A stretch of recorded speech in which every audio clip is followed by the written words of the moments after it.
Game খেলার প্রতি আমি এত বেশি আসক্ত ছিলাম, আমি পাশের বাসার আঙ্কেলের বাড়িতে চলে যেতাম তার নোকিয়া মোবাইলে স্নেক গেম খেলার জন্য।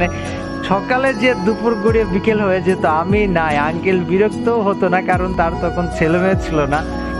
তো আমি বসে বসে তার মোবাইল দিয়ে সময় কাটাই দিতাম। এটা ছোটবেলার ঘটনা। আস্তে আস্তে যখন ক্লাস 5-এ উঠি, তখনও আমি ছোট, বাট তখন আমার বন্ধুদের বাড়িতে দু এক সময় বেড়াইতে যাইতাম, দেখতাম ওদের কম্পিউটার আছে এবং আমার মনে আছে আমার জীবনের প্রথম খেলা পিসি গেম ছিল মর্টাল কম্বাট 5। তাও খেলছিলাম আমার একটা বন্ধুর বাড়িতে, ওর বাবা ছিল ডাক্তার, ওদের বাড়িটা ছিল খুলনাতে, আমরা তখন খুলনাতে থাকতাম, খুলনা ইকবাল নগরে। অনেকে হয়তো চিনবে, অনেকে চিনবে না।